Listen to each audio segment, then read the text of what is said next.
My name is Amanda, and I'm 28 years old. I've been married for 2 years to my husband Tom, a colleague from university who is now a corporate employee. Since graduating from university, I've chosen not to seek traditional employment and instead make a living through stock investment and foreign exchange trading. Despite living comfortably this way, my parents frequently urge me to find a decent job. The one who understands my current lifestyle the most is Tom. He's always on my side. We've been together since our university days. Being someone who isn't good at socializing, Tom has always been the one I could share my true feelings with. I have parents and a younger sister, but they seem to keep their distance, labeling me as the odd one out.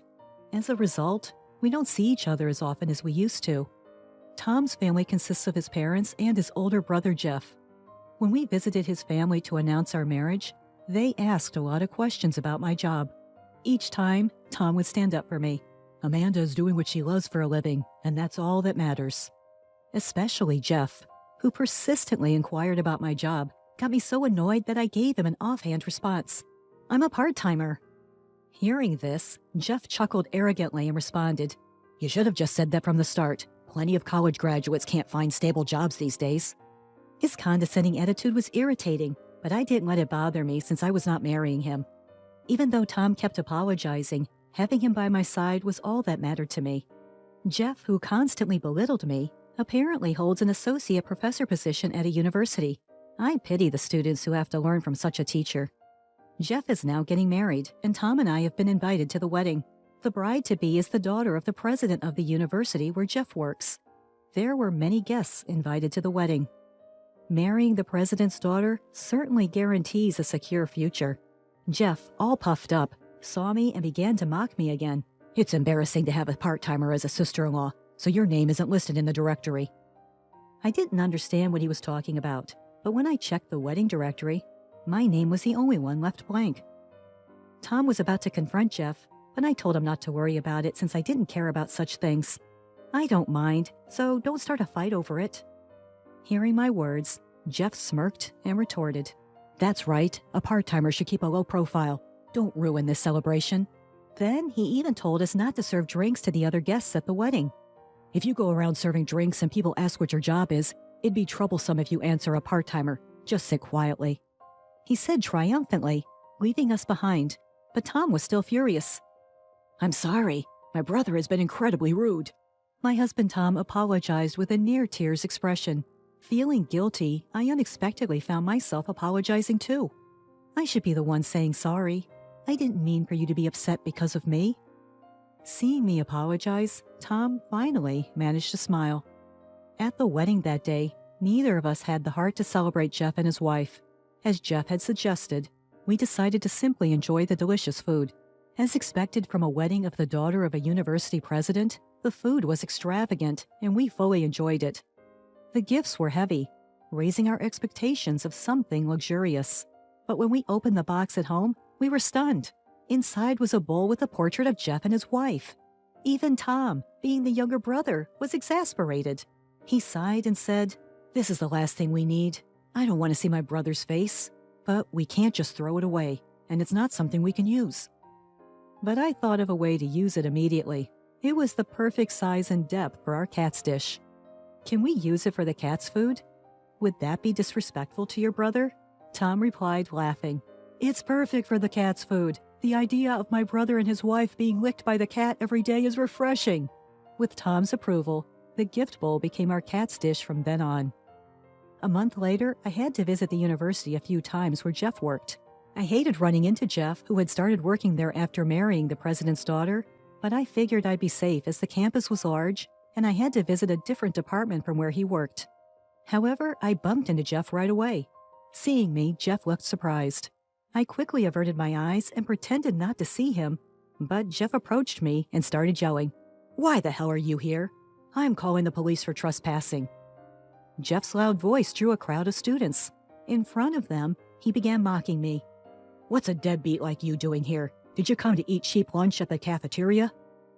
Being shy, I fell silent, but that seemed to amuse Jeff even more, and he started telling the surrounding students, Look closely, students. This woman is a part-timer, even after graduating from college. If you don't study hard, You'll end up like this."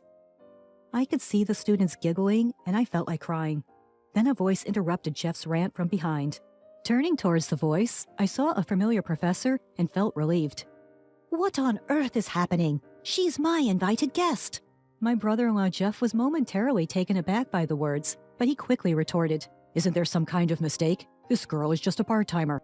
Another professor who arrived late and knew me corrected Jeff. "She is not a part-timer. She's a research collaborator in our economics department." Regardless of what the other professor said, Jeff seemed unconvinced. Ever since marrying the president's daughter, he's been condescending even to the older professors. The professor who invited me, thinking it was pointless to argue with Jeff, took my hand and led me away from the scene. As I left, the students also dispersed, but Jeff didn't seem amused. He seemed to follow me, barging into the room I had been led into. Despite the presence of many senior professors in the room, Jeff continued to ridicule me with his words. "What's this about? She's a part-timer, right? Dumb-looking girl. Don't wander around the university." Upon hearing his offensive words, the senior professors in the room began to shudder. In a panic, one of the senior professors ushered Jeff out of the room, but I could hear him whispering to Tom, "Your career is over, Jeff." Jeff didn't seem to care about what was said. After all, with the president in his corner, he had no fear. But at some point, the president had entered the room I was in. The president immediately apologized to me. "I am deeply sorry. Our associate professor has spoken out of line. Allow me to apologize on his behalf." The other professors also apologized to me, to which I responded that I didn't mind. In reality, I was filled with rage almost to my breaking point, but I displayed mature composure. I had not planned to meet with the president that day, but he seemed to have come unexpectedly. I was conducting research with the professors of the economics department at this university on financial engineering. When I say research, I mean we're verifying whether or not the theory I use in my stock and Forex investment operations is correct.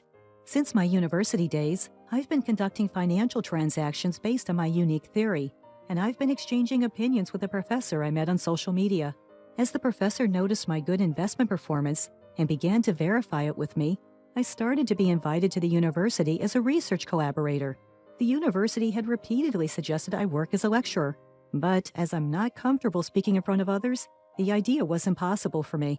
Since participating in the research also benefits me, I visited the university a few times a month to confirm the results, but I didn't realize it was the same university where Jeff works until he got married.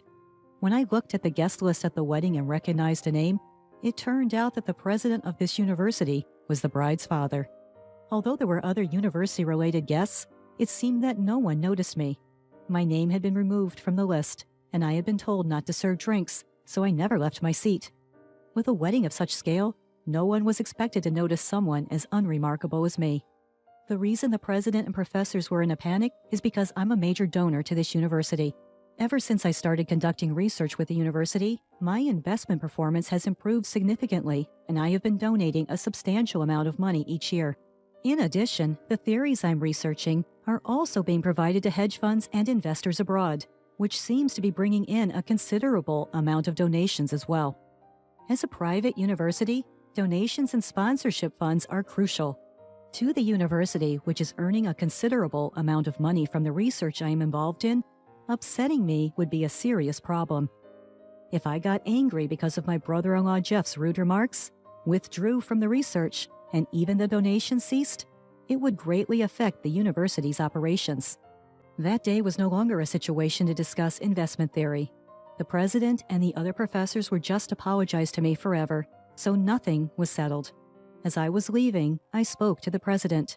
"Your sister-in-law, the associate professor earlier, is my brother-in-law Jeff. Did you know that?" At these words, the president and the professors were surprised, and it was clear that no one had noticed it before. I also tried to share my honest feelings. Jeff always makes fun of me, but I think his attitude is questionable as an educator. I must have been pretty angry at that time. In front of about 10 people, including the president, I spoke quite passionately, something I couldn't normally do due to nerves. Looking back on it, I feel embarrassed, but I was impressed with myself for doing something unexpected when anger builds up too much. After I left, it seems my brother-in-law Jeff's attitude became an issue within the university. He had been criticized for his arrogant attitude towards his superiors. even after marrying the president's daughter, and his reputation among students was quite bad. The fact that he became an associate professor in the first place seemed to be a special case because he was dating the president's daughter, and criticism was directed at the president as well. The president had been defending his sister-in-law, Jeff, for the sake of his beloved daughter, but he was in trouble if his position as president was taken away, as he also received criticism. Jeff, not thinking that the president, his biggest backer, was criticizing him too, became more and more arrogant. Jeff, who didn't know about this, made fun of me as usual when I showed up at the university again. Back again, huh? A part-timer? Just because you're friendly with the economics professors doesn't mean you can get cocky. When I thought about the fact that a man who speaks such rude words is an associate professor, I started to think that this university was going down the drain. The president had such a man as his sister-in-law, and even if he acted arrogantly, he didn't scold him, so I started to think about stopping the joint research with this university. I didn't like being made fun of every time I came to the university, and I started to feel like it was a waste of time, so I thought about ending it while listening to Jeff's talk. Whether he noticed that I was absent-mindedly listening to a story, Jeff shouted even more. "Hey, are you even listening? Are you so stupid you can't even listen to other people's stories?" Then a louder voice from the president resonated. "Jeff, you're the fool." When the president appeared, even my overbearing brother-in-law Jeff became still as a statue. Seeing him like that, I couldn't help but burst into laughter. Realizing that I was laughing at him, Jeff glared at me, but was quickly silenced by the president's harsh words. "After today, you're no longer part of this university. Pack up and get out immediately." Jeff seemed to have a hard time comprehending what was said, his gaze fixed blankly on the president's face. Then suddenly, his tone grew casual. "Father-in-law, what's going on all of a sudden? Are you trying to surprise me?" In response, the president, his face crimson with rage, yelled again. "You have no right to call me your father-in-law. I want you to divorce my daughter as well." The sudden talk of divorce took me aback, but just then a young woman and a man in a suit appeared before us. Looking at the woman, I felt I had seen her somewhere before, and turning to Jeff, I saw he was visibly shocked. Seeing Jeff's surprised face, I recalled that this woman was Jeff's wife, but why she would come here was still a mystery. Jeff's wife, with a stern look on her face, began to speak slowly. "I suspected you were acting strange, so I had a lawyer investigate, and they managed to get these photos." As she spoke, the man in the suit pulled out several photos from a bag and showed them to Jeff. Peering at the photos from behind Jeff, I clearly saw him arm in arm with a woman I didn't recognize. Jeff seemed surprised, and I also let out a gasp of astonishment. I understood why the president had mentioned divorce, but I felt it was unnecessary to discuss it in the middle of the university, especially in front of me. Jeff's wife continued to address the flustered Jeff. "Let's divorce, just as Dad said. After all, you were just using him, weren't you? You never loved me." The unfolding drama had my heart racing, but seeing the tearful face of Jeff, who was about to cry, brought me joy. Moreover, when Jeff's wife said she would also demand the property division, Jeff began to apologize. "I won't cheat on you again. Please forgive me." Watching Jeff is in a panic was quite enjoyable, and I was almost tempted to take a picture to show my husband. Maybe the president called me here today to let me see Jeff suffer. Despite Jeff's pleas, his wife didn't change her mind and tell him she already hired a lawyer.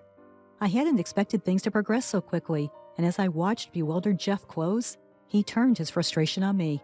"What are you looking at? You're just a part-timer. It's none of your business. Get out of here." At this point, the president began to speak on my behalf. "You always yell part-timer at Amanda, but she's a skilled investor. She's doing joint research with our economics department and even gives generous donations. She's a much more valuable person than you ever will be." Finally, it seemed like Jeff began to believe the president's words as he silently looked up at me. The timing was just right, so I gave my brother-in-law Jeff a piece of my mind. "I expect an apology from you too." Reluctantly, Jeff apologized to me. The President Bob must have intended for Jeff to apologize to me too, hence his orchestration of this whole event. Showing off evidence of his affair, weakening Jeff completely, then talking about me to further weaken him and compel an apology, that must have been the plan. Thanks to that, I felt quite refreshed, seeing Jeff apologizing to me. While Jeff looked down in despair, the lawyer was explaining the demand for the property division. Meanwhile, I bid Bob farewell, ready to leave. Bob requested my continued support for the university, but I asked for a rain check. I'd begun to distrust this university because of Jeff, and I had my own concerns to attend to. I promised to get back to him and left for the day. When I got home, I filled my husband Tom in on the Jeff incident that had taken place at the university.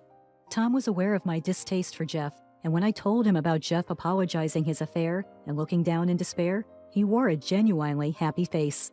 Then, looking somewhat frustrated, he said to me, "Damn, I wish I could have seen him in that state, but man, this feels great."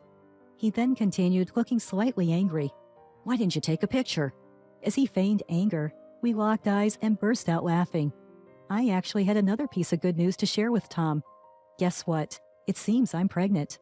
Hearing this, Tom was ecstatic, cheering as if he'd won a lottery. I'd been feeling unwell lately and had suspected as much. On my way home from the university, I dropped by the OBGYN and found out about the pregnancy. I felt a bit guilty for Bob, who had gone to such lengths to orchestrate Jeff's apology, but I decided to put my cooperation with the university on hold. Bob seemed disappointed, but he said he'd wait until I'd finished with child rearing, when I suggested reconsidering at that point. When I casually asked Bob about Jeff, he informed me that Jeff, who had officially divorced, was not only unemployed, but struggling to find a new job. Jeff was trying to sell himself to other universities, but his arrogance was well known, and no offers were coming in. Ultimately, Jeff's arrogance boomeranged back on him, and the comeback was even bigger than expected. Suddenly, I realized that the photos of the cheap gifts we used as cat dishes had disappeared. Whether it was because we had used cheap gifts or because they had divorced, the couple's photos had vanished as well.